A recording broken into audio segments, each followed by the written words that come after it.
Hello everyone. यो चाहिँ पूर्णागिरी दर्शनको अन्तिम भाग रहेको छ। यसमा चाहिँ सबैजनाले माता रानीको दर्शन पश्चात फर्किरहेका थियौँ। सबैभन्दा बढी खुसी चाहिँ दाइ र म थियौँ। आफ्नै स्वयगमा हिँडिरहेका थियौँ। सबैजना एकदम हर्षोल्लासका साथ फर्किरहेका थिए र आफ्नो घरको मान्छेको लागि अलिअलि सामानहरू खरिद गऱ्यौँ हामीहरूले। त्यस पश्चात माता रानीको यो चाहिँ दोस्रो प्रवेशद्वार रहेको छ जहाँबाट हामी फर्किसकेका थियौँ।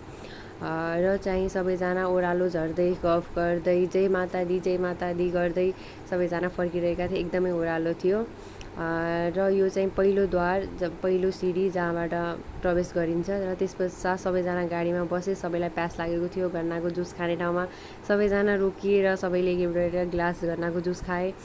त्यसपछि चाहिँ सर र दिदी, मेरो दिदीको स्कुलको प्रिन्सिपल सर हुनुहुन्छ, उहाँ चाहिँ हामी गफ गर्दा गर्दै सिद्ध बाबा मन्दिरभित्र प्रवेश गऱ्यौँ। र यहाँ चाहिँ पूर्णागिरी माताको दर्शन पश्चात आउने आस्था रहेको छ। उहाँको दर्शन पश्चात चाहिँ यहाँ आउनाले मनोकामना पूर्ण हुने विश्वास रहेको छ। र त्यस कारणले हामीहरू पनि यहाँ पुगेर प्रसाद ग्रहण गऱ्यौँ। त्यसका मनोकामना पूर्ण हुने खुसीका साथै हामीहरू पनि फर्क्यौँ। खुट्टामा थकान, आँखामा निन्द्रा भए तापनि सबैजनाले मुस्कान दिन चाहिँ छोड्नु भएको थिएन। र यो भिडियो चाहिँ म एकदमै ढिला पोस्ट गर्दैछु। माता रानीले सबैको मनोकामना पूर्ण गर्नुहुन्छ भन्ने विश्वास रहेको छ। Thank you.